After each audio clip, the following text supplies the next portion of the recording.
Congratulations, आप class 11th में आ चुके हो। This is a new year, beginning of a new journey and a lot of hopes and excitement, है ना।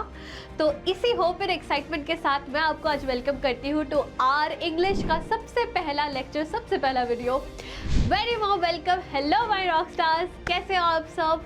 This is an English educator Magnolia. Welcome to Next Toppers, जहाँ हम देश का भविष्य बनाते हैं। गाइस, बहुत खुशी है and trust me when I से दिस, मैं आपसे रिलेट कर पा रही हूँ। मुझे अपनी क्लास 11th याद आ रही, जब मैं 10th से 11th पे गई थी। There was so much of energy, hope, excitement. मतलब नया साल, हाई स्कूल पर आ गए हैं। क्या ही होने वाला है, क्या ही मस्ती करने वाला है ना। जूनियर्स को रैगिंग नहीं करना है, ठीक है, बिल्कुल नहीं करना है। नो, मदद करना, उनकी एग्जाम्स की तैयारी के लिए हेल्प कर देना, उनको बताना कि कैसे क्या करके स्पोर्ट्स टीचर से छुपते हुए खेलने जा सकते हैं, ठीक है, ये सारी चीज़ें बता देना। बट ऑरा तो है ना, इस साल ऑरा फॉर्मिंग तो होने वाली है कि सीनियर स्कूल के हैं हम भाई, हम अब जूनियर स्कूल में रहिए, मिडिल स्कूल में रहिए। तो with that hope, with that excitement, एक और चीज़ है जो आपके दिमाग में होनी चाहिए, वो ये है कि ग्रेड हायर है तो level of difficulty, her cheese improve होती है, इंक्रीज़ होती है ना। अगर डिफ़िकल्टी लेवल इंक्रीज़ हो रही है तो हमारा डेडिकेशन का लेवल भी इंक्रीज़ होना चाहिए। तो उसी नोट पे, इसी पॉइंट पे आ जाते हैं हम हमारे इंग्लिश के रोड मैप डिस्कशन में कि इस साल इंग्लिश में हम देखने क्या वाले हैं। मैम, कौन सा रास्ता अपनाया जाए ताकि पूरे साल के पढ़ाई के साथ ही हम हमारे इंग्लिश का प्रिपरेशन करते रहे, ज़्यादा टाइम भी ना लगे, स्ट्रैटेजिकली पढ़ाई भी कर ले, लेकिन साल के एंड में पैनिक ना करना पड़े कि अब क्या होगा, इंग्लिश का क्या करेंगे। तो वही नोट, वही स्ट्रैटेजी, वही डिस्कशन, वही राह दिखाना आज मैं करने वाली हूँ आज के डिस्कशन पे। तो चलो without further delay let's get started with our discussion for English road map. अब सिंपल सी बात है, हर चीज़ को समझने के लिए उसका बेस जानना ज़रूरी है। तो सिलेबस ओवरव्यू भी हमारा अभी जानना बहुत ज़रूरी है कि हम क्या क्या देखने वाले हैं, क्या नहीं। सिलेबस का अगर हम बात करें तो काफ़ी हद तक सिमिलर चीज़ें ही आपको दिखने वाली है। Reading comprehension, grammar, writing skill, literature, ये सारी चीज़ें ऊपर से होने वाली है। लेकिन मार्किंग स्कीम क्या होने वाला है, कितने सेक्शंस होने वाले हैं, उसमें मार्क डिस्ट्रीब्यूशन कैसे होने वाला है, ये सारे भी चीज़ें जाननी ज़रूरी है। एंड वो भी साल के बिगनिंग में। क्यों मैम? क्योंकि अगर आपको मार्किंग स्कीम डिविजन पता है, आपको ये पता रहेगा कि स्मार्ट स्टडी कैसे करनी है, ठीक है। तो चलो, आरसी का जो सेक्शन है, जिसमें ऑब्वियसली बात है अनसीन पैसेजेस होंगे, लेकिन उसके साथ साथ एक नई चीज़ आई है which is note making and summarization. Total मिला के आपका 26 मार्क का सेक्शन ए होने वाले। सेक्शन बी जो है विच विल इंक्लूड ग्रामर और क्रिएटिव राइटिंग, 23 मार्क का होने वाला है। इसमें बहुत ज़्यादा स्कोरिंग पार्ट है, ये सबसे हाईली स्कोरिंग पार्ट ये है। एंड लास्टली सेक्शन सी होने वाला है लिटरेचर का, जो कि 31 मार्क्स का टोटल होने वाला है, ठीक है। अब ब्रेक डाउन समझो कि कौन से सेक्शन में कहाँ कितना मार्क डिवाइड किया हुआ है, कितने मार्क का डिस्ट्रीब्यूशन है। सबसे पहला जो आरसी का पोर्शन है, 2 रीडिंग पैसेजेस आएंगे। एक पहला अनसीन हो गया, 10 मार्क का रहेगा, जिसमें हमें पता है कि सब्जेक्टिव छोटे क्वेश्चन 1 मार्क 2 मार्क का, कुछ एमसीक्यू क्वेश्चन, कुछ सिनोनिम एंटोनिम क्वेश्चन, ये सारे रहते हैं। दूसरा जो पैसेज है that is going to be a factual passage, case based factual passage. वो और आसान है, 8 मार्क का है एंड फैक्ट्स है, तो वहाँ से आंसर निकालना और ईजी हो जाता है। उसके साथ साथ 8 मार्क का एक और पैसेज रहेगा which is going to be for note making and summarization.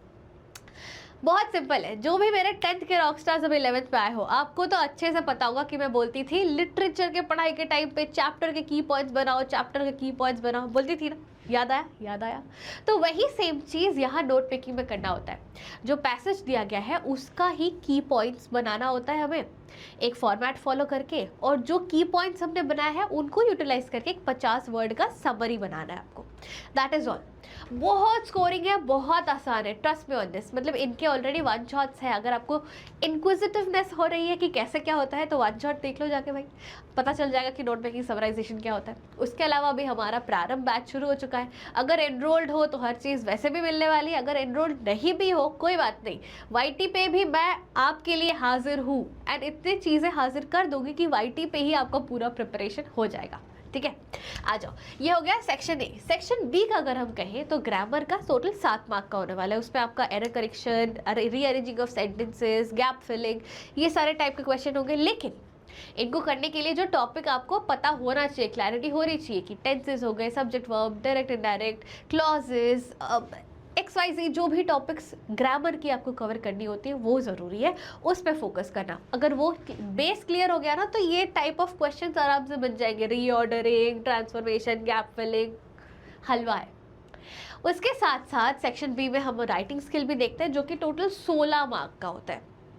And trust me when I से दिस, आप टॉपिक के नाम देखो, इतने आसान टॉपिक होते हैं ना राइटिंग स्किल के कि आपको मार्क्स ना ऐसे मिल जाएंगे जेन्युइनली।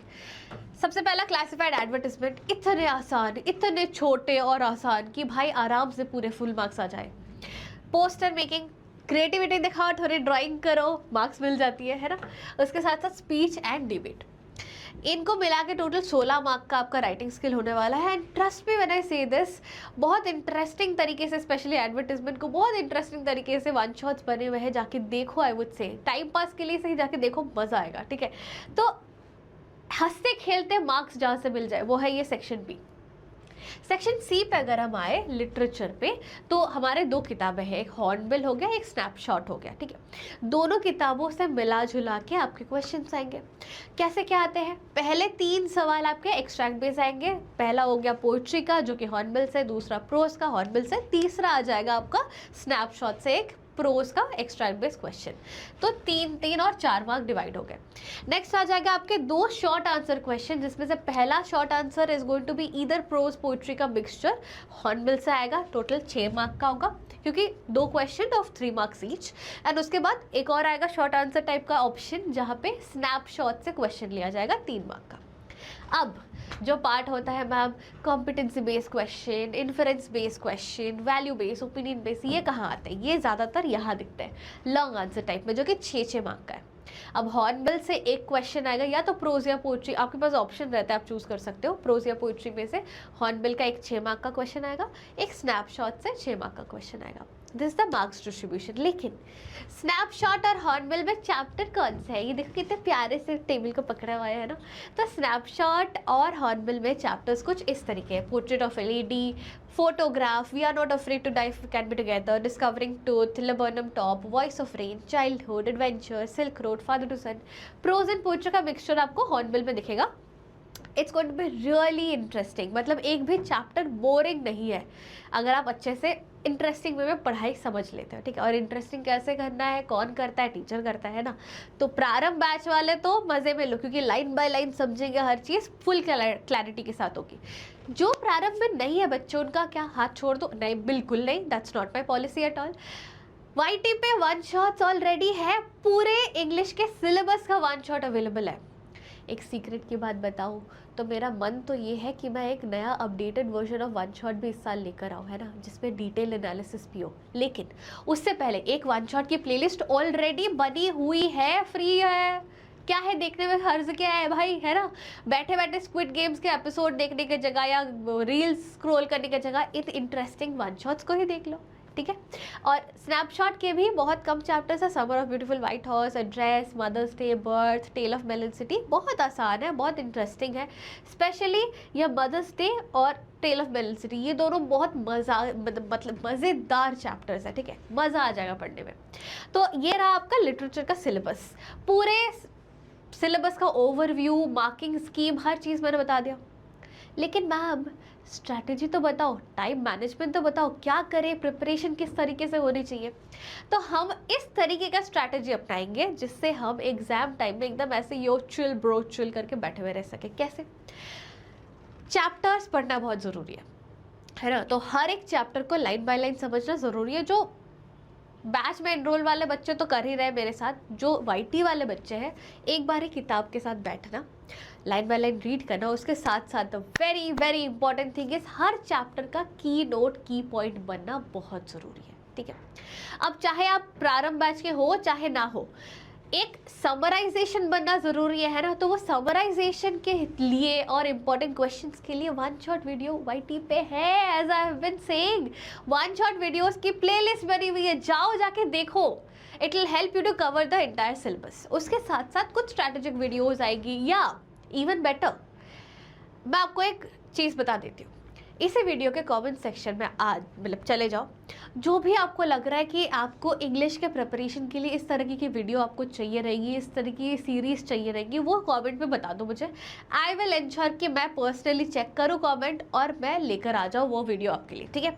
तो इस तरीके से मैं आपको प्रिपरेशन के लिए हेल्प करूँगी। एडिशनली हाफ ईयरली का टाइम हो गया, एंड एग्जाम मतलब फाइनल एग्जाम का टाइम हो गया, मैराथन सेशंस इंग्लिश के आते रहेंगे। प्लस इंपॉर्टेंट क्वेश्चन, लोग बोलेंगे मैम आप सिर्फ अपने बैच वालों को ही वो करोगे ना, जो बैच में है उन रॉक स्टार्स को ही आप मदद करोगे, उनको इंपॉर्टेंट क्वेश्चन दोगे। आप भी तो मेरे रॉक स्टार्स हो, है ना। जो बैच में नहीं है उनके लिए भी इंपॉर्टेंट क्वेश्चंस के डिस्कशंस वाईटी पे आते रहेंगे। तो हर किसी रॉक स्टार्स के लिए आई एम देयर, हाथ थामा है तो नहीं छोड़ूंगी मैं, है ना। स्ट्रेटेजिकली एक चीज़ आपको करना है टाइम मैनेजमेंट के लिए, इंग्लिश को साल के शुरुआत से कैसे टाइम मैनेज करके हुए पढ़ाई करें। तो all I am asking for is 2 hours a week. चाहे आप 2 दिन 1-1 घंटे दे दो, चाहे आप एक ही दिन 2 घंटे दे दो, 2 hours a week is what I am asking for, ठीक है। इतना ही टाइम आपको इंग्लिश को देना है साल की शुरुआत से विदाउट डिले। चाहे किसी भी सब्जेक्ट का बैकलॉग आए ना आए, I don't want to know, आपको इंश्योर करना है कि हफ्ते में 2 घंटे इंग्लिश के लिए कैसे भी निकालना है, ठीक है।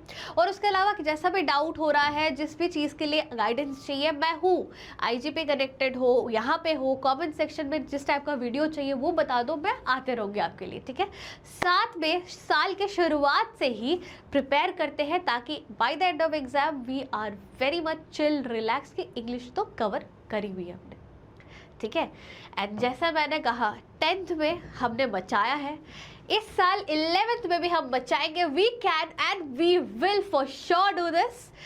स्टे ट्यून्ड, मिलते रहेंगे हम वाईटी पे ही लगातार। बैच में जो लोग आ चुके हो मेरे क्यूटूज, जल्दी जल्दी आ जाओ, हम मिलने वाले हैं, ठीक है। Till the time we meet again. एक तो पहली बात, जो टाइप के वीडियोस चाहिए कमेंट में लिख देना, ठीक है। Signing off your teacher Magnolia, see you soon, stay smiling and happy, take care, bye bye.